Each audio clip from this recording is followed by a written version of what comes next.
Halo loh, apa kabar? Assalamualaikum warahmatullahi wabarakatuh. Senang sekali kita bisa ketemu lagi. Ini di hari Kamis ya, tanggal 30 Mei 2024 dalam program membaca berita di balik berita off the record. Masih bersama kami, saya Harus Arif. Dan saya Agi Beta senang sekali menjumpai Anda hari ini. Banyak sekali ya berita Mas Hersu yang Hmm, yang memprihatinkan begitu, tapi juga ini ada berita yang mengejutkan begitu. ya, Tapi ya, kita sudah tahu lah ini soal apa namanya politik dinasti.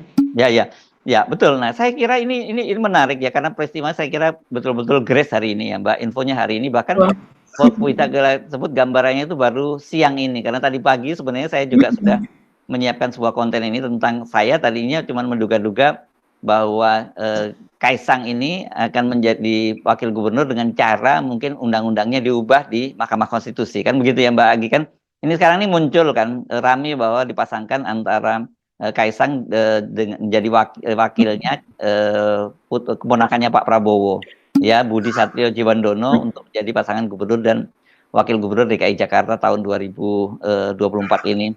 Dan saya kan karena ini masih berpatokan pada Undang-Undang Nomor 10 tahun 2016 bahwa syaratnya untuk menjadi gubernur dan wakil gubernur itu usianya minimal 30 tahun.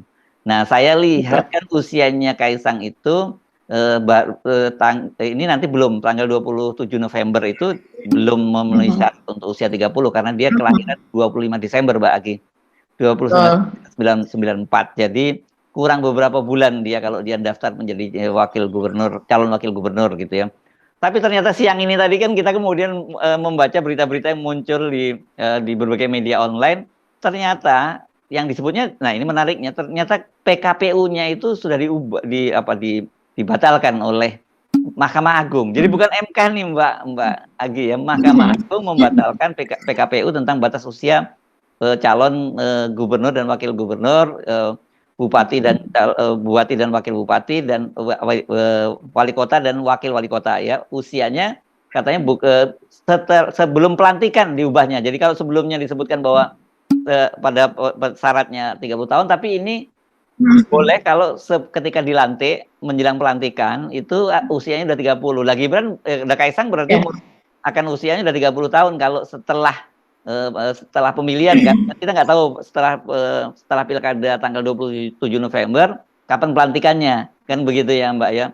Tapi kalau Ya. kemudian ini kan lucu ada aturan kok dibuat bahwa orang itu boleh umurnya 30 tahun sebelum dilantik gitu. Harus 30 sebelum dilantik kan harusnya ketika mendaftar kan. Kan gitu itu yang dari sini kelihatan benar-benar kong kali kongnya luar biasa itu. Ini menarik menurut saya untuk rada teknis tapi perlu kita kita detilin lagi ya Mbak. Itu saya kira ngomongin ini aja panjang banget kita Mbak. Selain itu apa ya yang kita perlu bahas juga? Iya ya, mungkin kita ngomongin ini kita panjang sekali, tapi kita perlu juga beri atensi begitu ya Mas Hersu. Saat ini terungkap bahwa gaji dari Komite Tapera, yaitu Hmm. badan pengelola yang mengurusi Tapera atau Tabungan Perumahan Rakyat, begitu itu bergaji saja. Ini hanya gajinya saja, itu ada yang mencapai 43 juta Mas Hersu. Dan ini belum termasuk dengan tunjangan, Oh ya. asuransi dan sebagainya begitu ya. Ini bisa Padahal ratusan mereka juta itu. Menurut saya, perkiraan saya nanti bisa ratusan juta dan belum lagi nanti ada semacam tantiem. Dan tantiem itu kan biasanya dihitung berdasarkan apa ya tingkat keuntungan dari perusahaan dan perusahaan ini pasti untung wong tidak mengeluarkan apa-apa karena wajib semua orang kan nggak ada biaya marketing nggak biaya macam-macam semua orang wajib betul. jadi dipastikan akan untung biasanya tantiemnya bisa gede Mbak tantiem itu kan sesuai dengan ke berapa besarnya omset yang diperoleh dan kemudian berapa keuntungannya kan gitu. Jadi jangan Betul. dilihat hanya 43 jutanya Mbak, tapi diperkirakan ini hasilnya akan sampai di ratusan juta lah gitu. Mhm, iya iya iya, betul sekali Mas Hersu. Jadi ini kita tuntaskan saja ya, karena ini tidak panjang untuk masalah tapera ini. Ini kelanjutan informasi dari yang kemarin kita bahas. Jadi kalau seandainya kita menghitung ya UMK atau upah minimum kota Banjarnegara yaitu yang terendah di Indonesia begitu sebesar 2.038.000 dan dia masuk ke dalam skema ini yaitu dipotong 2,5% begitu Mas Hersu. Maka kemudian dia dipotong sekitar 50.950 per bulannya begitu ya. Nah, gaji seorang anggota komite tapera yang sebesar 43 juta per bulan itu Gaji tadi gaji pokok ya, gaji pokok ini ya. gaji pokok saja. Gaji pokok kita tidak menghitung yang lain-lain begitu ya. Itu adalah setara dengan potongan gaji 844 karyawan di Banjarnegara. Jadi luar biasa sekali. Jadi jadi kalau seandainya ada 844 karyawan di Banjarnegara yang dipotong gitu tadi ya Mas Hersu, dipotong sebesar 50.000 sekian, maka itu baru hanya untuk menggaji satu orang saja. Padahal kan ada berapa orang anggota komite dan berapa komisioner dan juga gaji secara keseluruhan. Jadi ini memang wajar kalau seandainya rakyat ini marah betul terhadap skema ini Mas Hersu. Dan belum tentu juga mereka yang dipotong ini mereka akan dapat mengajukan pinjaman, bukan pinjaman ya, mengajukan hasil begitu ya dari tabungan mereka. Bukan klaim ya apa? Ya klaim ya, klaim hasil itu atau ya, klaim ya, karena ini mirip asuransi sebetulnya. Sebetulnya kalau tabungan skemanya tidak seperti ini. Makanya banyak ekonom mengatakan ini sih mirip sekali dengan asuransi. Apalagi ada klausul yang berhak untuk mengambil itu adalah mereka berpenghasilan rendah. Sementara kalau sudah setara upah minimal entah itu regional, provinsi atau kota gitu ya, itu sudah dianggap tidak berpenghasilan rendah lagi begitu karena sudah di atas dari upah minimum di daerah tersebut begitu. Dan ini memang kalau saya melihat diskusi-diskusi di televisi begitu Mas Hersu oleh banyak pengamat misalnya dan juga oleh anggota komite atau komisioner dari tapera ini sendiri begitu dari badan pengelolanya, mereka mengatakan memang ada peserta begitu yang dinamakan sebagai peserta atau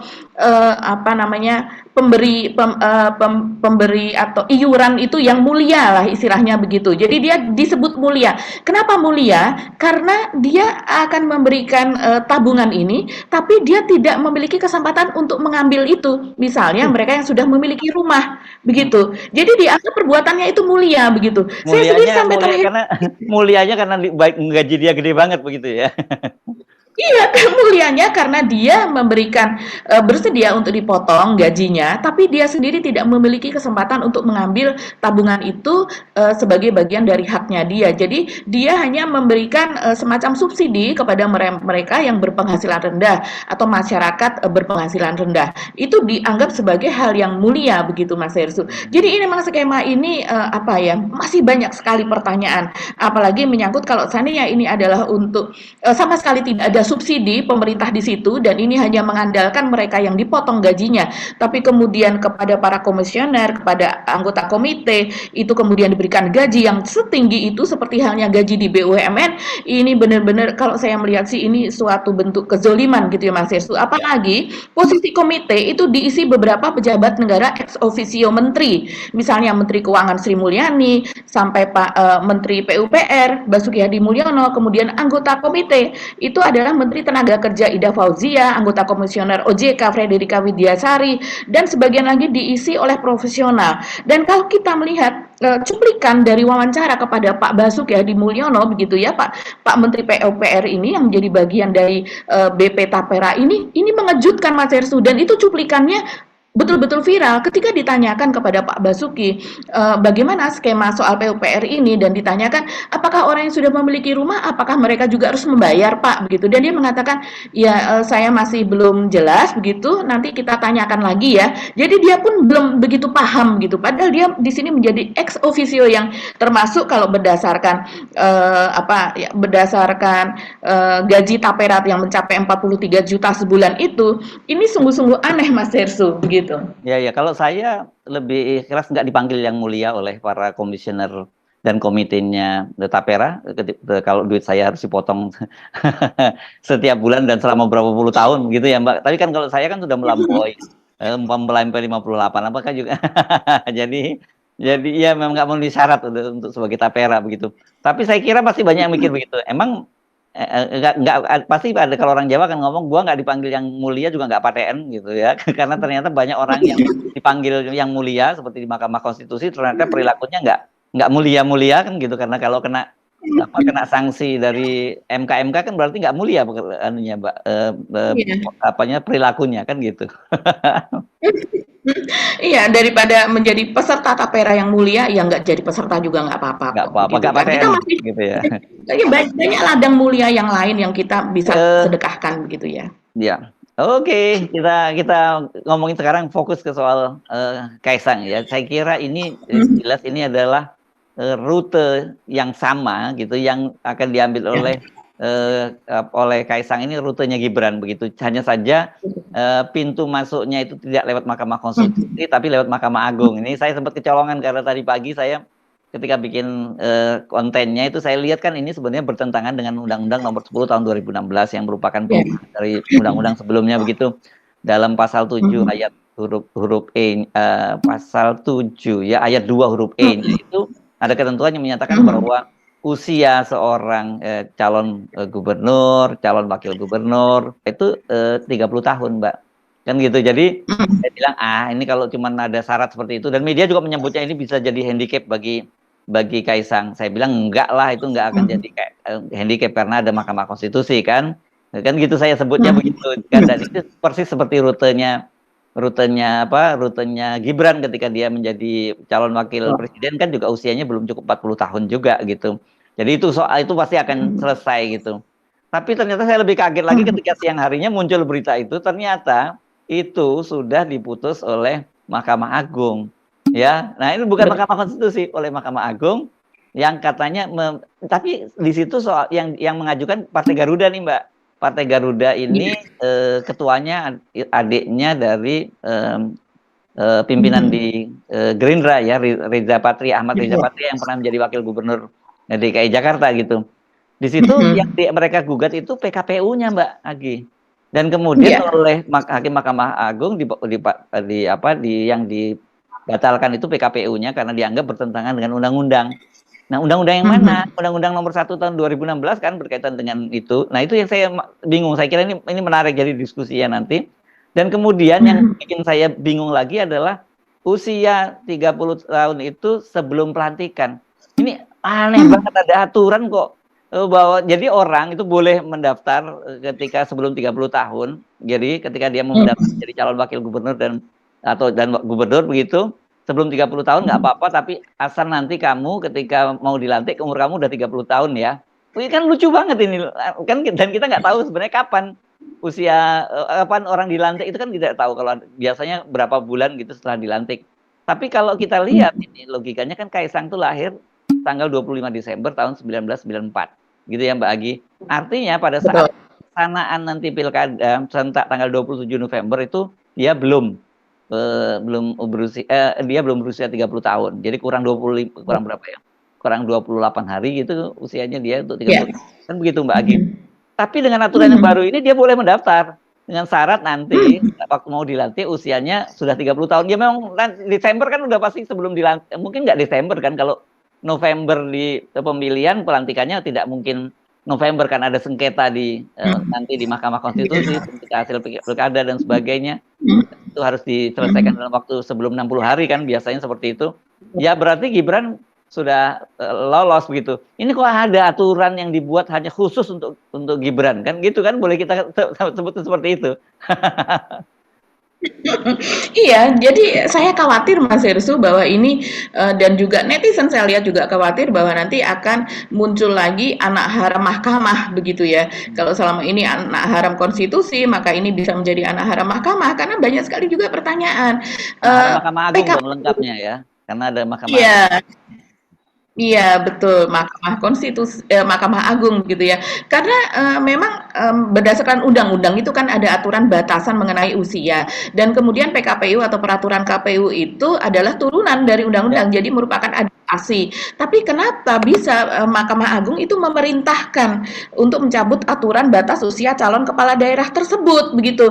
Tentu ini akan menjadi polemik para ahli hukum Mas Herssu, tapi ya apa mau dikata, walaupun menjadi polemik ini pasti yang terjadi sama saja dengan ketika pada bulan Oktober dan juga November tahun lalu tahu, walaupun menjadi polemik apapun para ahli hukum begitu ya, menentang hal itu, ini saya rasa akan tetap berjalan begitu saja begitu. Siapa yang bisa siapa yang akan bisa menghentikan hal ini begitu? Karena sudah ada presidennya begitu.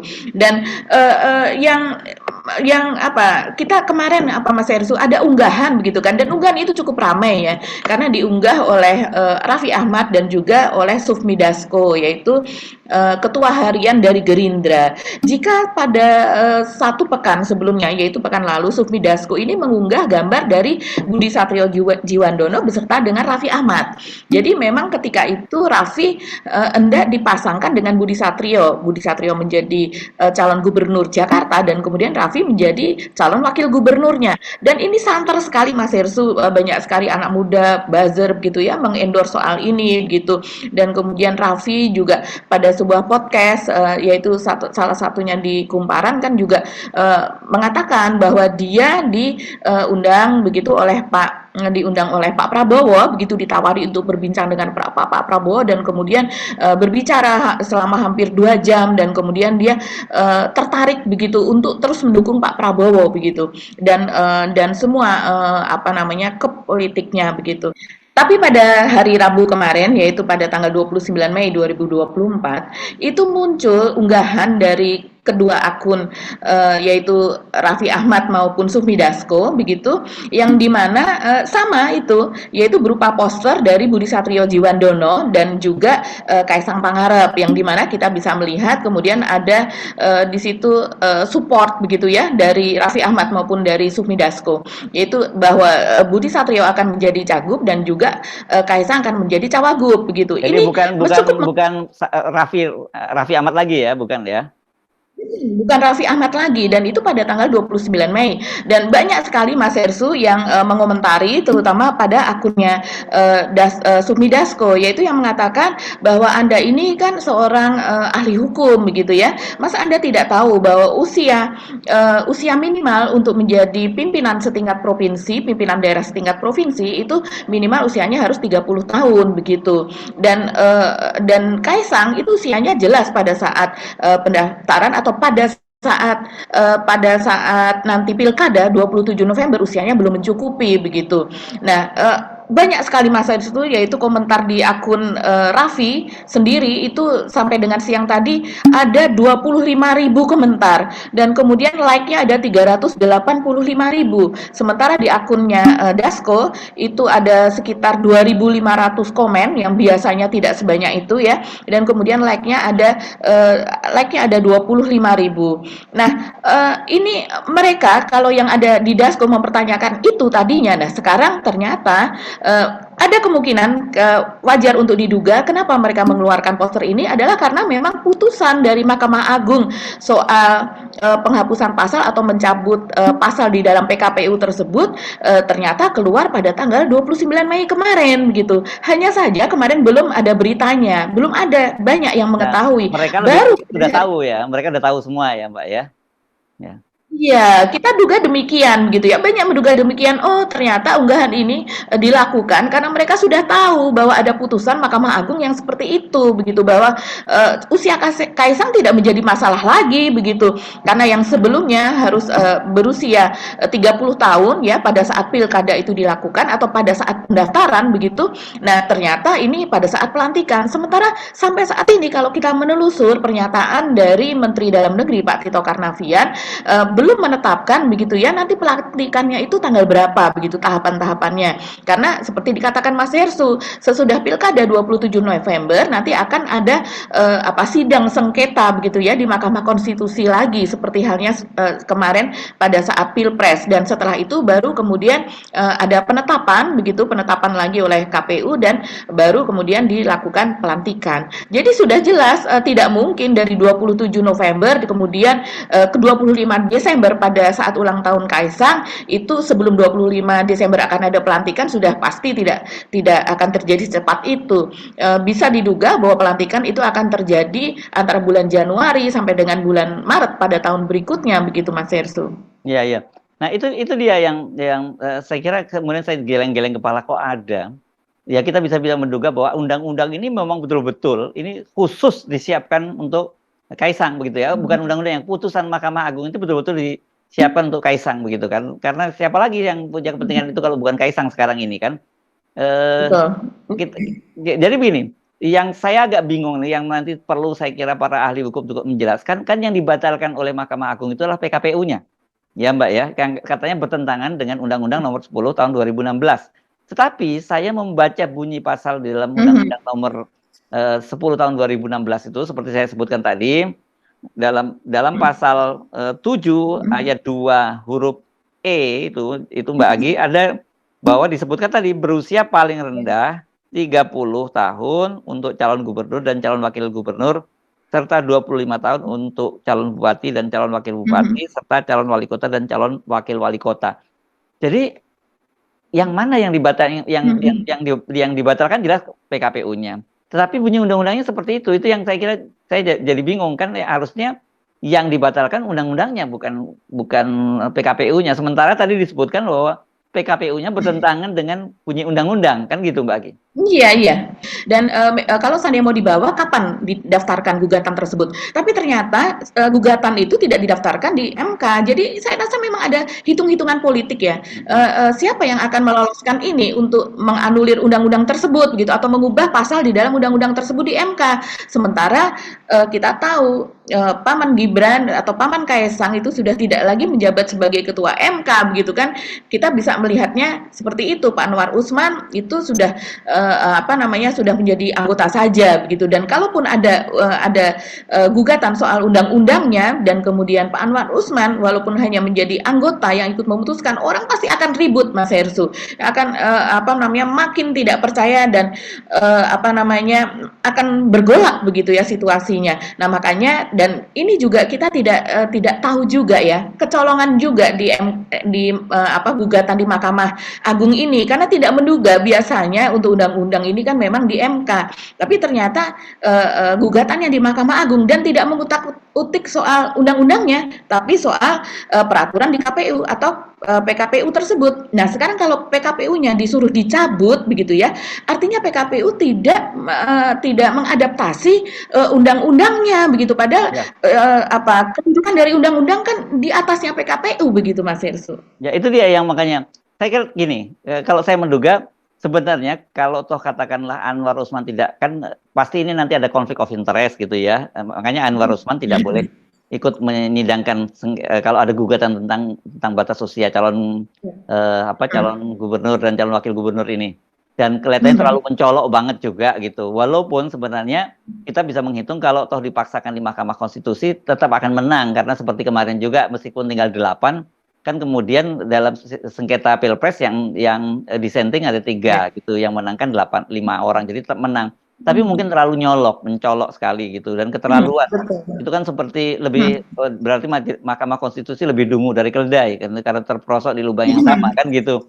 Kira-kira kan seperti itu kalau itu terjadi. Mungkin untuk menghindari kehebohan, apalagi kalau di Mahkamah Konstitusi kan tuh prosesnya jadi terbuka kan Mbak Agi, karena pihak-pihak yang Ya. mengajukan gugatan, dan ini kan bukan masalah kasus susila ya. Jadi saya kira ini pasti akan berlangsung terbuka begitu ya, seperti biasa sidangnya terbuka, yang menggugat itu ini dalam hal ini Partai Garuda dihadirkan, dan kemudian KPU-nya juga dihadirkan kan begitu.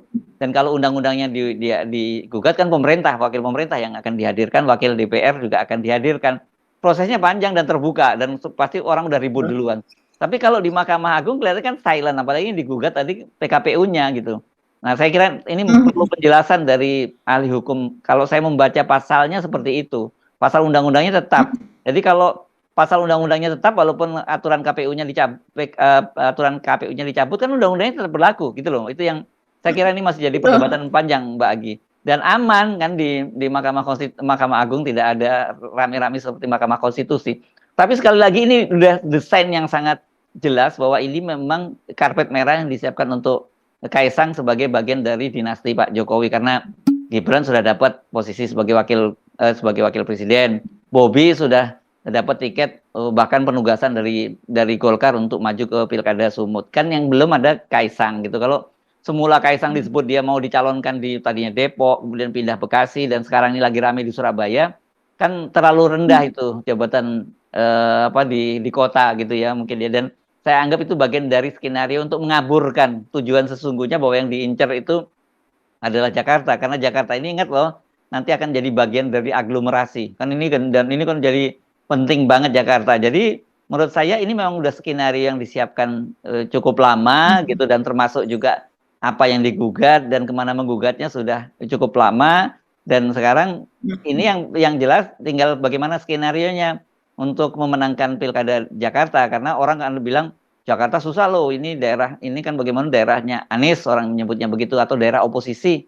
Tapi kan kita orang juga bisa berpikir loh, seluruh Indonesia aja bisa ditaklukkan, bisa dicurangi, apalagi cuma Jakarta, itu pasti relatif lebih mudah. Apalagi kemarin hasil dari pilkada, hasil pilpres, kan suara pasangan Prabowo Gibran tuh unggul di Jakarta, ya, gitu menghadapi Anies 41% sekian, Prabowo Gibran juga 41 sekian, tapi lebih tinggi angkanya, begitu loh, Mbak Agi. Jadi menurut saya peluangnya itu sangat besar mereka untuk menangkan itu. Tapi ini juga kabar buruk untuk koalisi pendukung 02. Kenapa? Karena orang seperti Pak Zulkifli Hasan kan udah siap-siap mengajukan putrinya Zita Anjani untuk menjadi calon wakil gubernur, kan udah disebutkan seperti itu kan.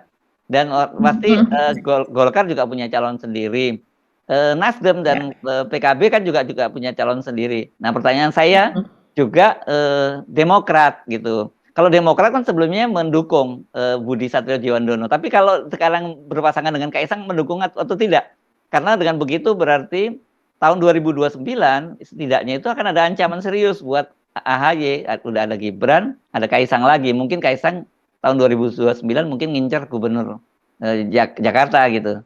Tapi tetap saja itu jadi ancaman ketika dia jadi wakil gubernur. Itu Mbak kira-kira yang saya baca. Jadi kabar buruknya itu bukan sebagai sebuah bangsa, kita merasa ini kabar sangat buruk karena Indonesia betul-betul membusuk, total membusuk ini, karena dengan untuk kepentingan rezim dinasti ya apapun bisa diubah, aturan perundang-undangan bisa diubah, kalau nggak ada bisa dibuat.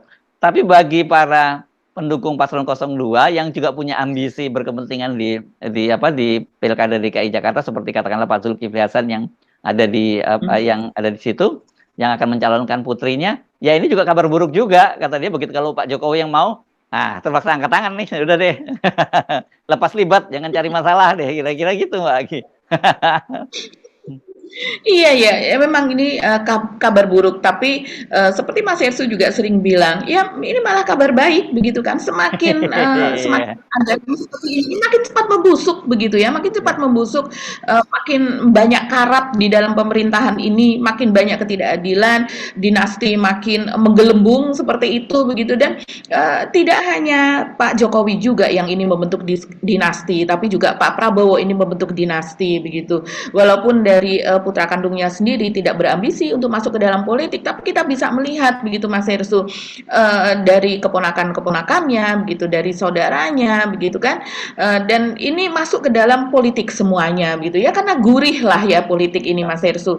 Dan kalau kita melihat ya, ada putusan dari Mahkamah Agung tersebut, yaitu kalau kita lihat di sini, putusan ini diperiksa dan diadili oleh majelis hakim yang dipimpin Hakim Agung Julius, serta Hakim Agung Cerah Bangun dan Hakim Agung Yodi Martiono Wahyunadi sebagai anggota majelis. Saya rasa ini akan dikuliti nih para hakim agung yang memutuskan ini, begitu juga halnya dengan yang terjadi pada Mahkamah Konstitusi begitu, karena apa yang mereka putuskan ini bisa jadi adalah sesuatu yang tidak kalah kontroversial dengan apa yang terjadi di Mahkamah Konstitusi, yang kita melihat lebih lanjut begitu ya, bagaimana latar belakang dari ketiga hakim agung tersebut begitu. Tapi kalau kita melihat Mas Hersu di komentar-komentar dari netizen gitu ya, Raffi Ahmad ini adalah seorang yang sangat populer Mas Hersu. Ini followernya itu sudah ada puluhan juta begitu ya di setiap akun medsosnya. Nah, tapi apa yang dikatakan oleh para, apa namanya, yang dikatakan oleh, komen-komen yang ada di akunnya itu sungguh luar biasa begitu. Mereka menyayangkan, Raffi itu kurang apa lagi begitu sebagai seorang yang sudah sangat kaya raya, crazy rich di Indonesia, bahkan mungkin bisa dikatakan sebagai salah satu artis yang paling kaya begitu, dan kemudian terjun ke politik dan mendukung politik dinasti seperti ini begitu. Kok nggak sayang begitu ya? Nah, ini banyak sekali yang menyayangkan seperti itu. Kita bisa melihat nih komen-komennya begitu ya Mas Hersu, Nah, dan mereka mengatakan ya lantik sajalah, lantik, kalau langsung lantik maksudnya tidak usah dengan berbiaya besar, pakai ada kampanye apa segala macam. Kita sudah tahu bagaimana modus-modusnya pada saat pilpres kemarin, udah pasti menang ini mereka, karena ini seperti pengulangan pada saat pilpres, yaitu ya. yang satu Budi Jiwandono berasal dari Prabowo, dan kemudian yang satu lagi Kaisang berasal dari Pak Jokowi, ya seperti Prabowo dan Gibran, kurang lebih seperti itu.